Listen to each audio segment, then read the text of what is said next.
Waktu itu, hujan baru saja reda.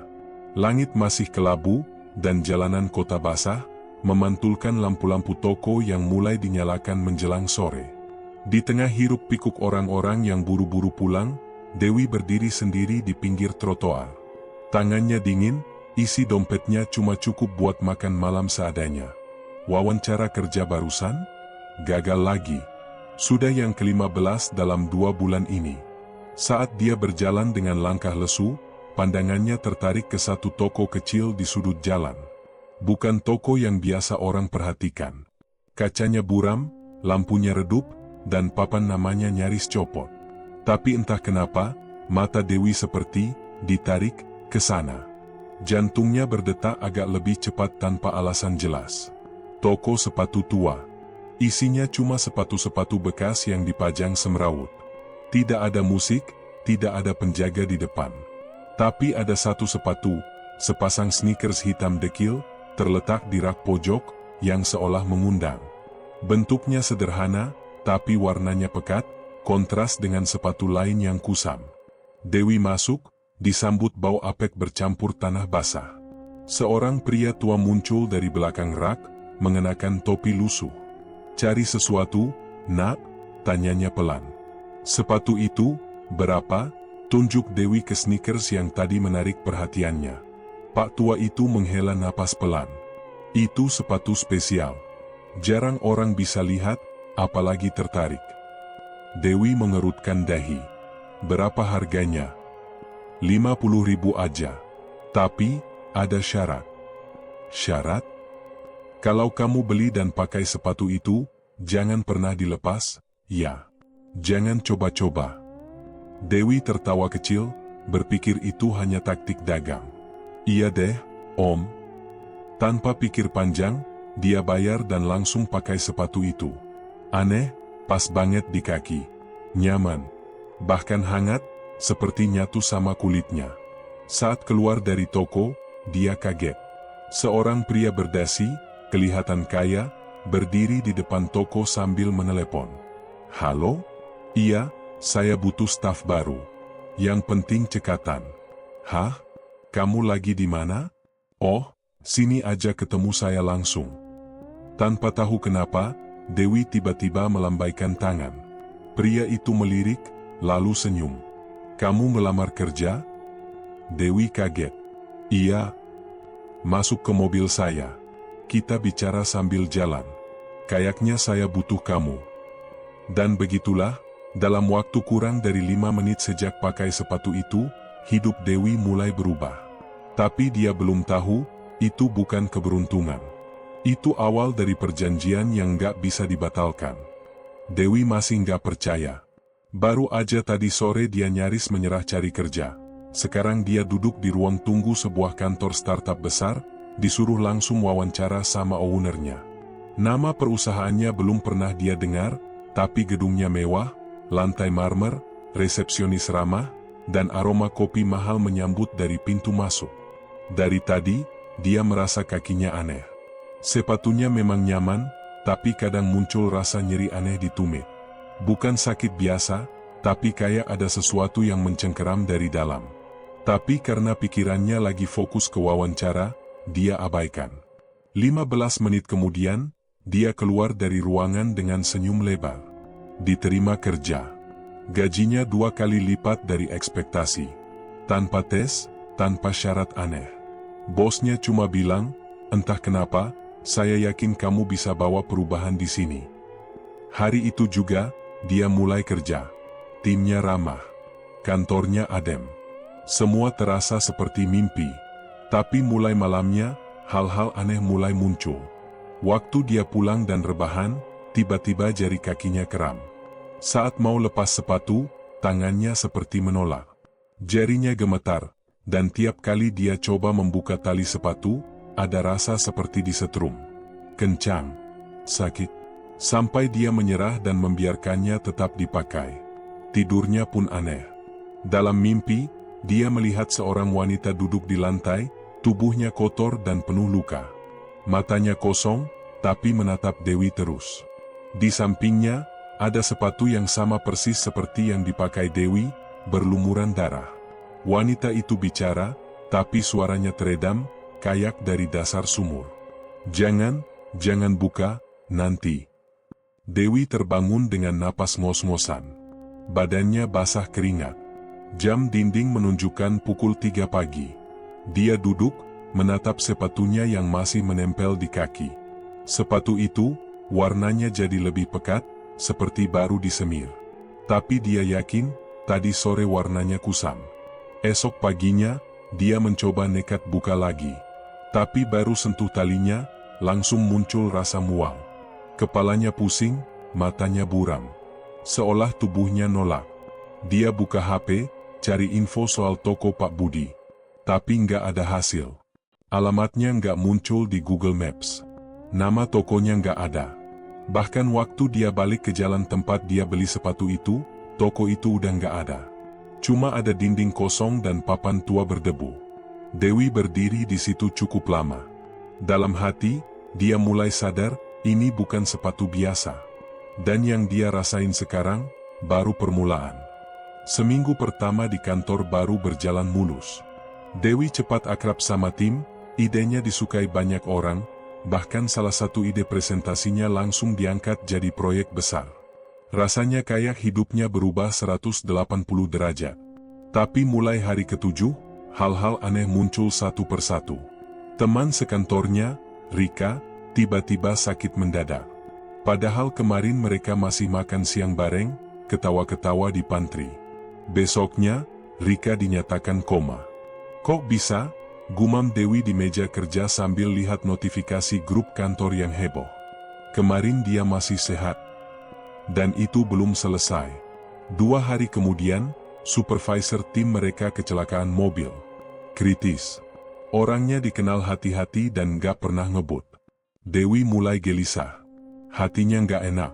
Terlebih karena 2 orang itu, sama-sama punya hubungan dekat dengannya. Rika adalah orang pertama yang ngajak dia ngobrol di kantor. Supervisor itu yang ngajukan Dewi naik posisi lebih cepat dari seharusnya. Malam itu, dia berdiri lama di depan cermin. Sepatu itu masih terpasang di kakinya. Tanpa lecet, tanpa kotor, meskipun dia pakai non-stop sejak hari beli. Dia ingat lagi perkataan Pak Budi, jangan pernah dilepas. Dan untuk pertama kalinya, dia mulai takut. Bukan takut karena sepatu itu nggak bisa dilepas, tapi takut karena dia sadar, setiap kali dia naik, ada orang yang jatuh. Enggak mungkin kebetulan, bisiknya. Malamnya, mimpi itu datang lagi. Tapi kali ini lebih jelas. Wanita yang sama, tapi dengan luka lebih parah. Darah menetes dari dahinya, matanya merah, dan dia bicara langsung ke arah Dewi. Kamu, pengganti aku. Dewi bangun sambil teriak. Napasnya sesak. Saat lihat ke kaki, dia kaget setengah mati, di bawah sol sepatu, ada bercak merah gelap. Darah? Tapi dia nggak luka, dan sepatu itu nggak bau. Pagi harinya, dia putuskan cari tahu soal toko dan si penjual. Tapi seperti sebelumnya, nggak ada jejak. Bahkan warga sekitar bilang, di situ nggak pernah ada toko sepatu, Mbak. Sejak dulu, itu bangunan kosong. Perasaannya makin kacau. Apa dia halu? Atau emang dia lagi masuk ke hal yang bukan-bukan? Saat malam tiba, dia coba ngeluh ke temannya lewat telepon. Tapi sinyalnya mendadak hilang. Lalu layar HP-nya gelap, dan saat nyala lagi, ada foto baru di galeri. Foto dirinya, lagi tidur. Diambil dari ujung tempat tidur. Padahal dia sendirian di kamar. Dewi mulai merasa ada yang salah. Setiap malam, mimpi buruknya semakin parah. Wanita itu, yang dulu cuma muncul diam-diam, sekarang sering terbangun di samping tempat tidurnya, menatapnya dengan tatapan kosong yang menusuk. Bahkan kadang Dewi merasa seperti ada yang menyentuh kakinya, meskipun dia tahu jelas, tidak ada orang di kamar. Tapi yang paling aneh adalah kejadian di kantor. Setelah kecelakaan Rika, 2 rekan lainnya juga mengalami kejadian buruk yang gak bisa dijelaskan. Tiba-tiba pusing, jatuh, atau kehilangan ingatan. Semua mulai terhubung dengan Dewi, dan dia gak bisa lagi mengabaikannya. Hari itu, dia duduk di ruang meeting, menunggu rapat dimulai. Saat membuka email di laptop, layar tiba-tiba berkedip. Seperti ada yang menyentuhnya tanpa dia sentuh. Foto-foto dirinya sendiri muncul di layar dari berbagai sudut kantor. Dewa bergidik. Dia menutup laptop, berharap itu cuma masalah teknis. Tapi nggak lama setelah itu, tiba-tiba ada suara ketukan di pintu kaca ruang meeting. Dewi menoleh, namun nggak ada siapa-siapa. Dia merasa aneh, lalu kembali fokus. Tiba-tiba ada suara lagi, kali ini lebih keras, seperti ada yang menggaruk pintu. Dewi langsung berdiri, membuka pintu, dan nampak kosong. Hanya ada koridor gelap dengan lampu merah temaram. Dia mulai merasa terpojok. Selalu ada perasaan di belakangnya, sesuatu yang menunggu. Sesuatu yang gak bisa dilihat, tapi bisa dirasakan. Malamnya, dia mencoba tidur lebih awal, berharap bisa menenangkan pikiran. Tetapi, begitu tidur, perasaan itu datang lagi. Genggaman di kakinya semakin kuat. Dia terbangun dan langsung merasakan nyeri yang lebih tajam daripada sebelumnya. Seperti ada sesuatu yang memaksanya untuk tetap memakai sepatu itu. Dia berusaha melepasnya, namun rasanya seperti seluruh tubuhnya dipaksa ikut bertahan. Tak lama kemudian, di cermin dekat tempat tidurnya, Dewi melihat bayangan sosok wanita yang duduk di sudut kamar. Wajahnya pucat, dengan mata yang merah menyala, menatap Dewi tanpa berkedip. Dewi berteriak, tapi suara itu tertelan. Dalam ketakutan, dia mencoba menenangkan diri. Ini hanya mimpi, bisiknya pada dirinya sendiri, namun dia tahu itu tidak benar. Tiba-tiba, wanita itu bergerak, mendekat, dan menyentuh kakinya. "Aku sudah menunggumu, Dewi. Kamu akan jadi seperti aku," katanya dengan suara serak yang semakin lama semakin keras. Dewi terbangun, tubuhnya gemetar, keringat dingin membasahi sekujur tubuhnya. Tangan yang memegang sepatu itu masih terasa terikat, tak bisa lepas. Namun kali ini, dia tahu, bukan hanya dirinya yang terikat pada sepatu itu. Tapi juga, sepatu itu yang memiliki kuasa mengerikan. Dewi tidak bisa tidur lagi. Pagi itu, matanya merah dan lelah, pikirannya dipenuhi bayangan wanita itu yang terus mengintainya. Sepatu itu, yang awalnya cuma dianggap sebagai pembawa keberuntungan, kini jadi kutukan yang semakin berat. Dia memutuskan untuk mencari tahu lebih dalam. Pagi-pagi, Dewi menuju ke toko Pak Budi lagi. Hatinya berdebar, meskipun dia tahu kemungkinan toko itu sudah hilang, seperti yang terjadi sebelumnya.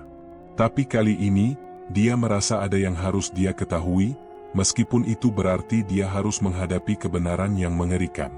Setibanya di jalan itu, Dewi berhenti. Benar saja, di tempat yang semalam kosong, kini ada toko sepatu lagi.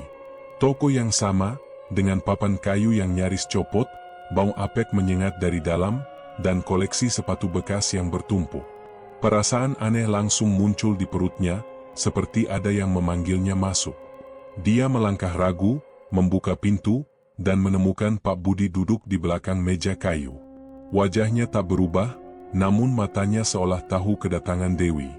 "Anakku, kamu sudah tahu, kan?" tanya Pak Budi pelan, seolah sudah menunggu. Dewi menelan ludah. "Tahu apa, Om?" Pak Budi menghela napas panjang. "Sepatu itu bukan sepatu biasa, Nak. Itu pembawa kutukan, tapi juga kekuatan. Setiap orang yang memakainya akan mendapatkan apa yang dia inginkan, tapi dengan harga yang sangat tinggi."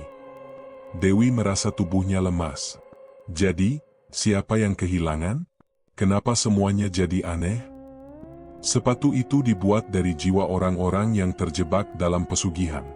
Mereka menukar hidupnya demi kekayaan, dan sekarang, jiwa mereka terperangkap dalam sepatu itu. Setiap kali seseorang memakai sepatu itu, mereka akan mendapatkan apa yang diinginkan, tapi orang terdekatnya akan menjadi korban, jawab Pak Budi, dengan suara berat. Dewi hampir tidak bisa menahan tangis. "Lalu, bagaimana aku bisa lepas dari semua ini?" Pak Budi menatapnya dengan penuh penyesalan. "Tidak ada cara mudah. Kamu harus memilih. Jika kamu ingin melepaskan sepatu itu, Kamu harus siap kehilangan semuanya, bahkan hidupmu sendiri. Dewi merasa dunia sekitarnya runtuh. Hatinya terbelah antara ingin mengakhiri kutukan ini atau mempertahankan kesuksesannya. Tapi, ada satu hal yang paling menakutkannya, Pak Budi menyebutkan, hidupmu atau hidup orang lain. Seketika, Dewi teringat dengan Rika dan supervisornya yang koma. Mereka adalah orang-orang yang paling dekat dengan dia di kantor. Apakah mereka? Suara Dewi tercekat. Pak Budi hanya mengangguk pelan. Mereka adalah korban pertukaran itu, Dewi. Dan sekarang, giliranmu untuk memilih. Dewi terdiam, mengingat setiap peristiwa yang terjadi sejak dia memakai sepatu itu. Dia tahu, keputusan ini akan mengubah hidupnya selamanya. Dewi merasa tubuhnya lemas, seperti semua energi dalam dirinya menguap begitu saja. Dia berdiri terdiam di depan Pak Budi, mendengar penjelasan yang mengerikan tentang sepatu itu.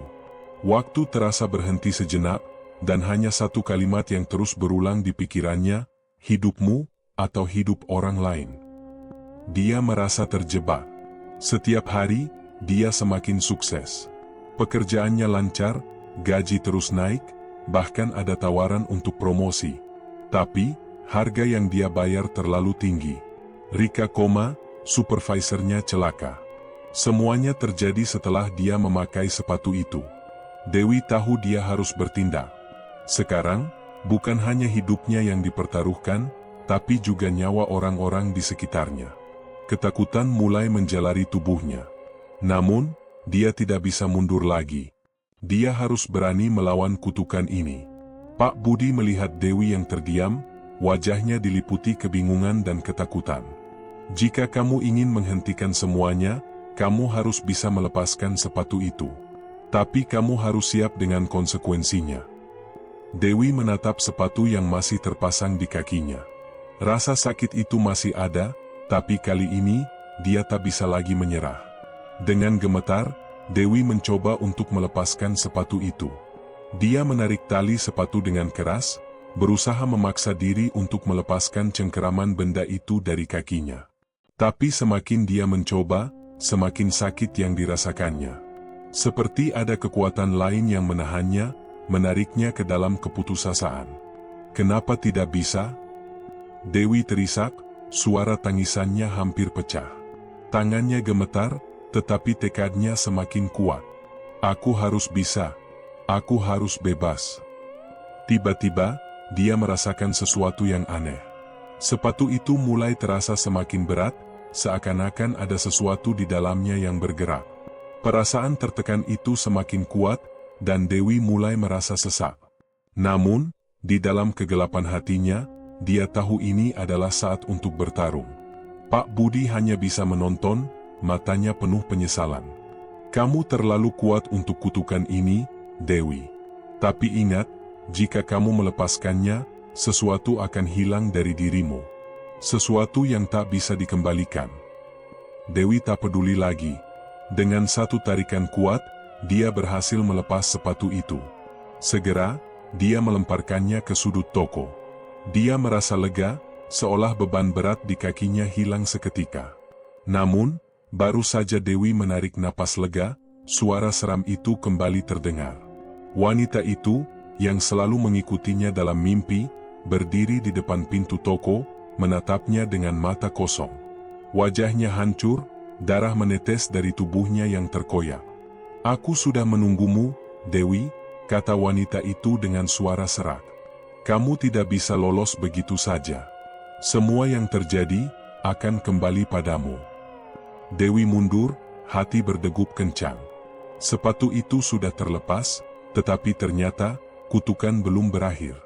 Dewi berdiri terpaku, matanya terkunci pada sosok wanita yang kini berdiri di ambang pintu toko sepatu itu. Wajahnya rusak, penuh darah dan luka-luka yang mengerikan. Bibir wanita itu bergerak, namun suara yang keluar lebih mirip bisikan yang sangat dalam, menggetarkan seluruh tubuh Dewi. Apa yang kamu lakukan, Dewi? Apa yang sudah kamu buat? Suara itu terdengar seperti datang dari dalam kuburan, basah dan serak. Dewi ingin berteriak, tetapi suaranya seakan terperangkap di tenggorokan.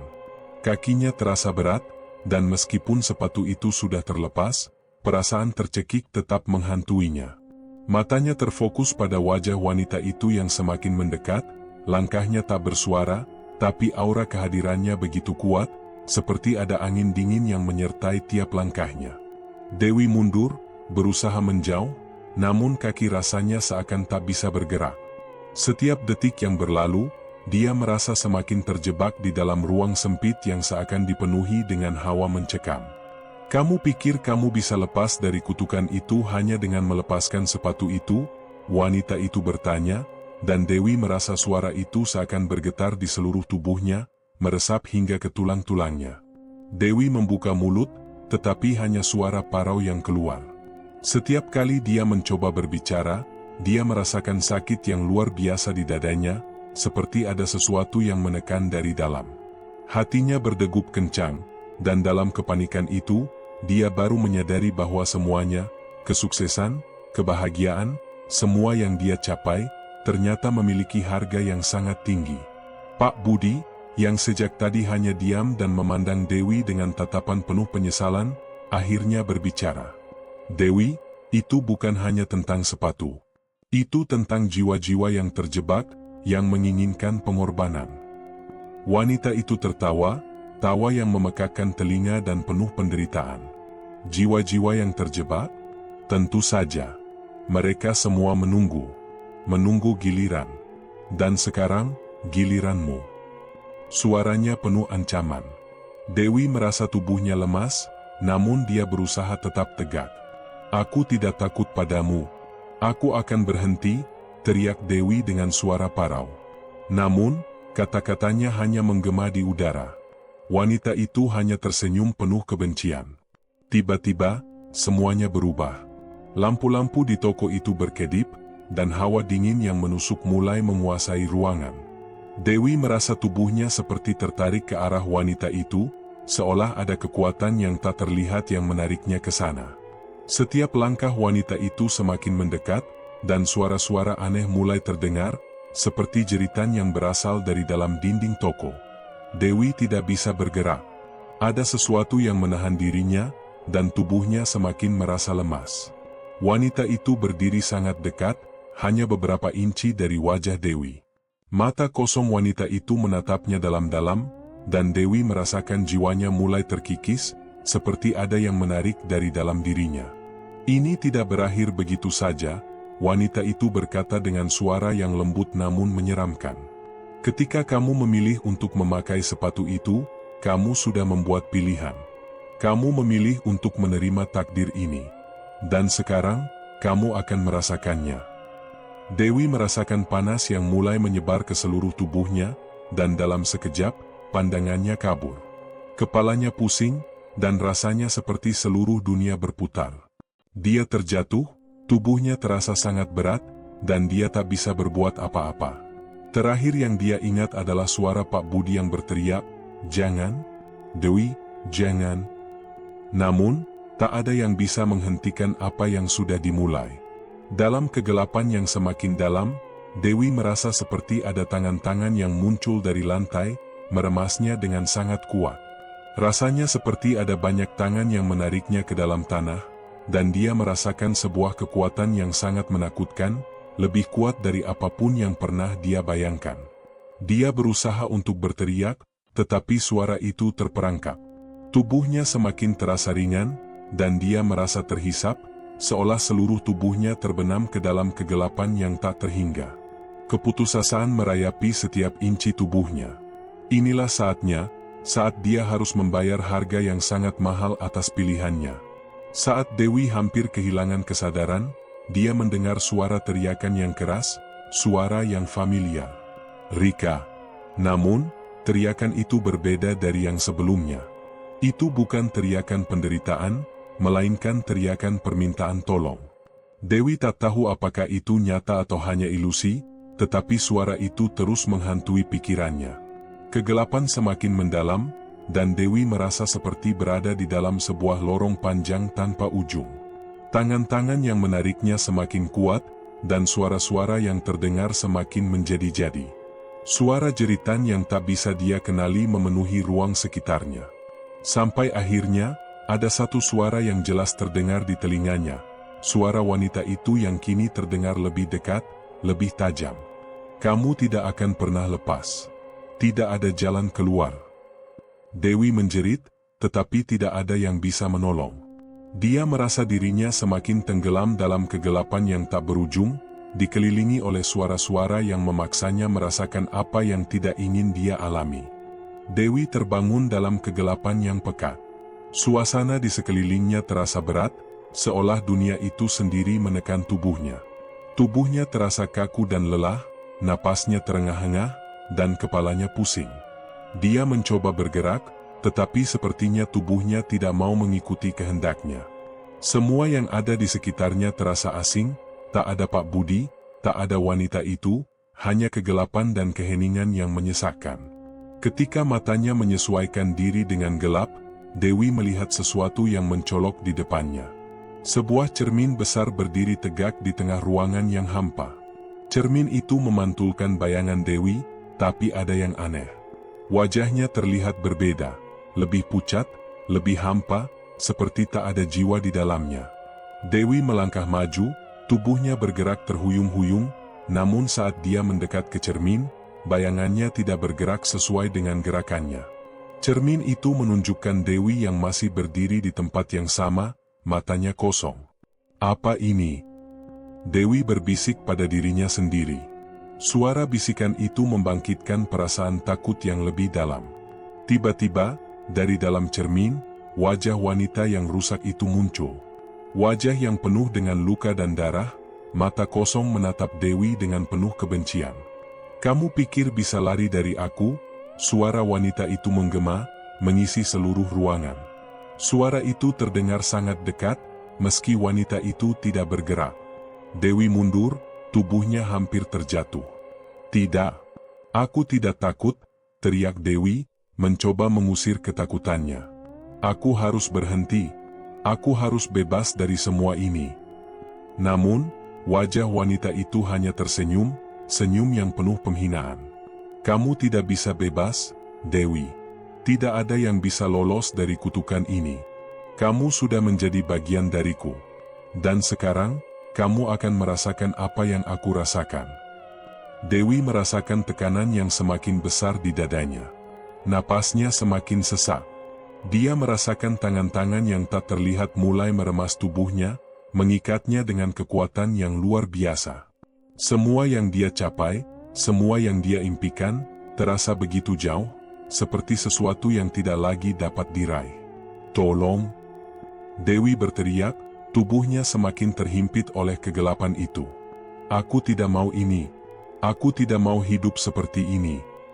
Wanita itu tertawa pelan. Kamu sudah memilih.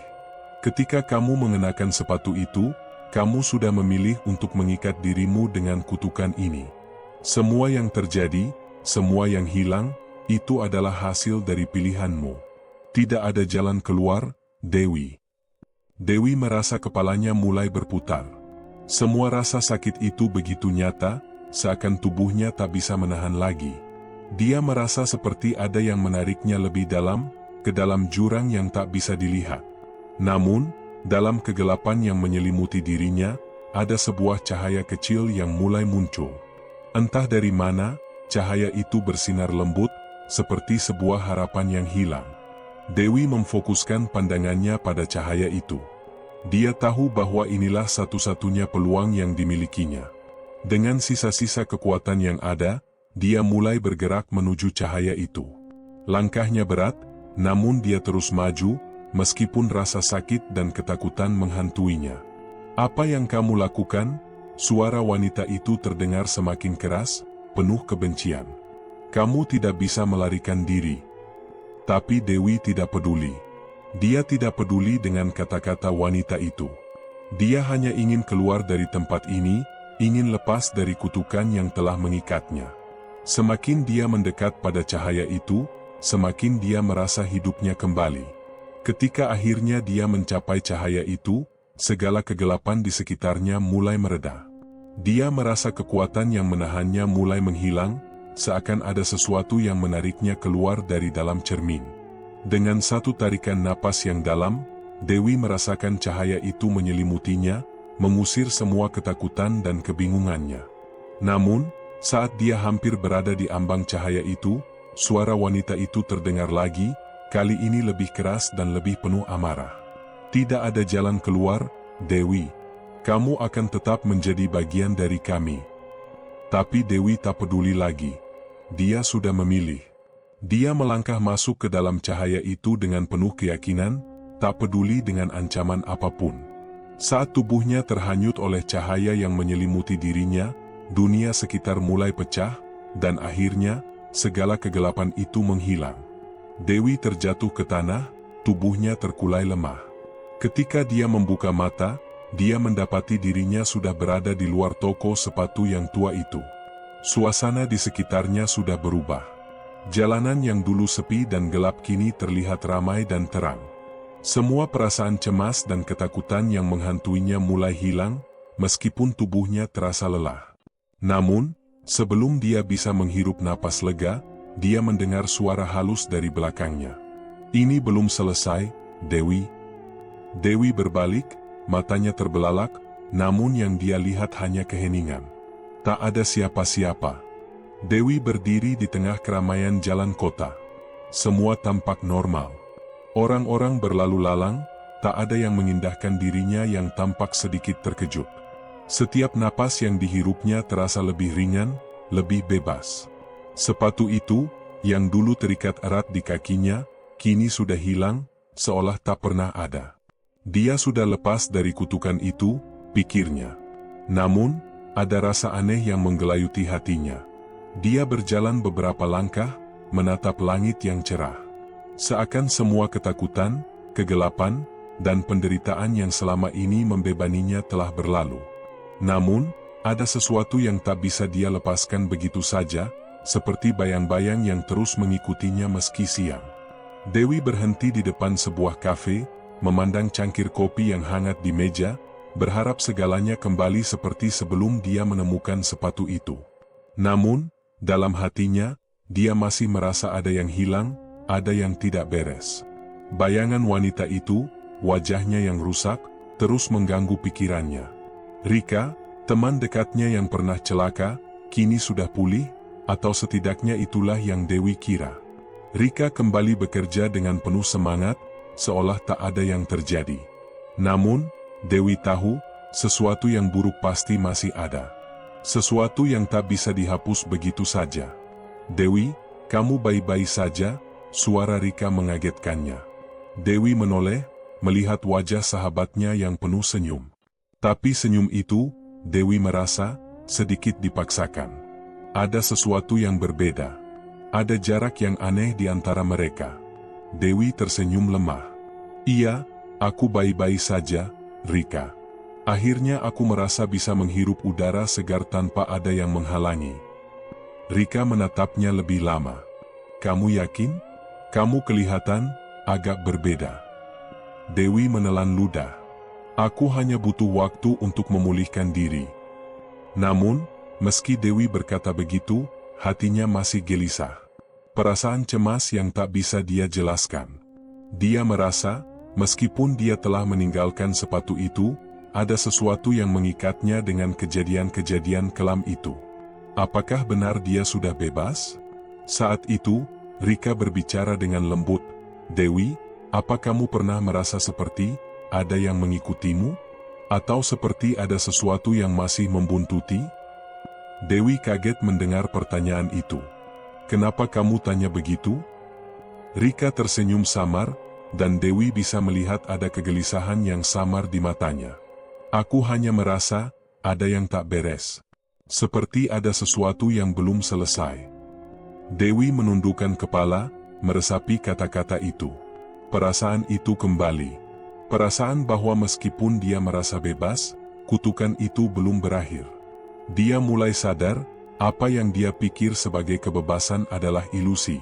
Sesuatu masih mengikutinya, dan itu lebih mengerikan dari apapun yang pernah dia bayangkan. Rika menghela napas panjang. "Aku tahu kamu sudah melepas sepatu itu, Dewi. Tapi apa kamu yakin itu sudah cukup? Apakah kamu benar-benar bisa menebus semuanya? Mungkin, kita masih harus membayar harga yang lebih besar. Dewi memandang Rika dengan kebingungannya. Apa maksudmu? Rika diam sejenak, menatap langit seolah mencari kata-kata yang tepat. Aku tahu, Dewi. Aku tahu apa yang terjadi. Setelah kamu memakai sepatu itu, aku merasa ada sesuatu yang hilang dariku. Aku merasa, aku tidak lagi berada di jalur yang sama denganmu. Dewi terdiam, matanya terbuka lebar. Apa maksudmu? Apa yang terjadi denganmu? Rika menggigit bibirnya, seolah ada sesuatu yang ingin dia katakan, tapi ragu untuk mengungkapkannya. Aku merasa terhubung denganmu setelah kejadian itu, Dewi. Aku merasa, ada sesuatu yang terhubung, antara aku, kamu, dan sepatu itu. Sepertinya, bukan hanya kamu yang terpengaruh oleh kutukan itu, Dewi. Dewi tercengang. Kamu merasa terhubung? Tapi kamu selamat, Rika. Kamu baik-baik saja sekarang. Rika mengangguk pelan. Aku memang selamat, tapi ada hal yang lebih besar. Aku merasa seperti ada sesuatu yang tidak tuntas. Seperti ada bayangan gelap yang terus menghantui kita berdua. Dewi semakin bingung. Tidak mungkin. Aku sudah melepas sepatu itu. Semua harusnya sudah selesai. Rika menatapnya dalam-dalam. Dewi, kadang-kadang kita tidak bisa melarikan diri begitu saja. Mungkin kita harus menghadapi kenyataan bahwa kita tidak bisa keluar dari semuanya hanya dengan melepaskan sepatu itu. Ada yang lebih besar yang terjadi. Dan kita belum tahu apa itu. Dewi merasa jantungnya berdebar kencang. Selama ini, dia pikir dia sudah bebas. Tetapi kalimat Rika itu mengusik pikirannya. Mungkin, apa yang dia alami bukanlah akhir dari segalanya. Mungkin, dia baru saja memulai perjalanan yang lebih kelam. Dewi menatap Rika, mencari jawaban di matanya. Apa yang sebenarnya kamu tahu, Rika? Rika hanya terdiam, matanya penuh keraguan, seolah tidak ingin mengungkapkan kebenaran yang lebih menakutkan. Dewi merasakan sesuatu yang sangat mencekam, sesuatu yang jauh lebih besar dari apa yang mereka bayangkan. Dan saat itulah, Dewi menyadari satu hal yang mengerikan, kutukan itu belum berakhir. Dewi tidak bisa menahan rasa gelisah yang terus menggerogoti hatinya. Kata-kata Rika berputar-putar di pikirannya, menimbulkan lebih banyak pertanyaan daripada jawaban. Apa yang sebenarnya terjadi? Mengapa setelah melepaskan sepatu itu, perasaan cemasnya semakin meningkat? Seakan kutukan itu bukan sekadar tentang sepatu, ada sesuatu yang lebih gelap yang menunggunya. Rika mengalihkan pandangannya ke arah Dewi.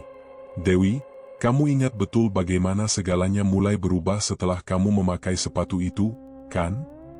Suara Rika terdengar lebih serius, lebih berat. Tapi ada satu hal yang harus kamu tahu, kutukan itu bukan hanya tentang sepatu. Itu tentang siapa yang memilih untuk mengenakannya. Dewi tercengang. Apa maksudmu? Tanya Dewi. Suara terkejutnya tak bisa disembunyikan. Rika menatap Dewi, matanya penuh rahasia. Sepatu itu bukan sekadar barang. Itu adalah bagian dari kekuatan yang lebih besar. Kekuatan yang mengikat tak hanya kepada orang yang memakainya, tetapi juga orang-orang di sekitarnya. Terutama orang-orang yang terdekat. Dewi merasakan dadanya berdegup lebih cepat. Tapi, aku sudah lepas. Aku sudah bebas dari kutukan itu. Begitu mudahkah? Jawab Rika sambil tersenyum tipis. Kamu pikir kamu bisa melepaskan dirimu hanya dengan membuang sepatu itu? Itu adalah ilusi, Dewi. Tiba-tiba, Dewi merasa ada yang salah. Rika tidak lagi terlihat seperti sahabatnya yang dulu. Wajahnya mulai berubah, semakin dingin dan asing. Rika, apa yang kamu maksud? Dewi bertanya dengan gemetar, perasaan ngeri mulai merayap. Rika perlahan mendekat. Aku tahu segalanya. Aku tahu kamu berpikir kamu sudah bebas, tapi kamu salah. Kamu adalah bagian dari rencana yang lebih besar. Kutukan itu sudah pindah padamu, Dewi. Dewi mundur beberapa langkah. Apa? Tidak mungkin. Aku. Namun, Rika sudah melangkah lebih dekat. Wajahnya berubah menjadi lebih menyeramkan. Itu sebabnya aku tidak pernah benar-benar selamat. Aku yang memilih untuk memulai semuanya, Dewi. Aku yang membawa kamu ke toko sepatu itu. Aku yang memilih untuk memberimu kesempatan. Semua yang terjadi adalah bagian dari permainan ini. Dan kamu adalah penggantiku. Dewi merasa tubuhnya melemas. Kamu yang memulai semuanya? Tapi, kenapa? Rika tertawa, tawa yang terdengar kosong dan penuh kebencian. Karena aku tidak punya pilihan, Dewi. Kekuatan itu memaksa aku untuk melanjutkan. Sepatu itu, kutukan itu, akan berpindah pada orang yang terdekat dengan pemakainya. Kamu dan aku, kita sudah terjerat dalam lingkaran ini. Dan kamu, Dewi, akan menggantikan posisiku. Kamu yang akan jadi korban selanjutnya. Dewi merasa dunia seakan berputar. Semua yang dia rasakan, semua ketakutannya, semua penderitaannya, ternyata bukan hanya akibat dari sepatu itu. Dia adalah bagian dari sesuatu yang jauh lebih besar, sesuatu yang tak bisa dia lari darinya. Rika mendekatkan wajahnya, dan di matanya terlihat ekspresi yang tak dapat dijelaskan. Selamat datang di dunia baru, Dewi. Dunia yang tak bisa kamu hindari. Tiba-tiba, Dewi merasakan sakit yang tajam di kakinya, seakan sepatu itu kembali menempel erat, bahkan tanpa ia sadari. Sepatu itu kembali ke kakinya, dan saat dia melihat ke bawah, dia melihat bayangan-bayangan gelap yang mulai muncul dari tanah, menjalar seperti akar yang tak kasat mata, menariknya ke dalam kegelapan. Dengan gemetar, Dewi menoleh pada Rika, tetapi sahabatnya itu sudah menghilang. Hanya ada senyum dingin yang tertinggal di wajahnya. Dewi berteriak, tetapi suaranya terdengar jauh, seolah dia sudah terjebak dalam dimensi lain. Kutukan itu telah berpindah padanya. Dan sekarang, dia tak bisa lagi melarikan diri. Semua yang terjadi sebelumnya adalah ilusi. Dewi bukanlah orang yang bebas. Dia adalah bagian dari permainan yang lebih jahat.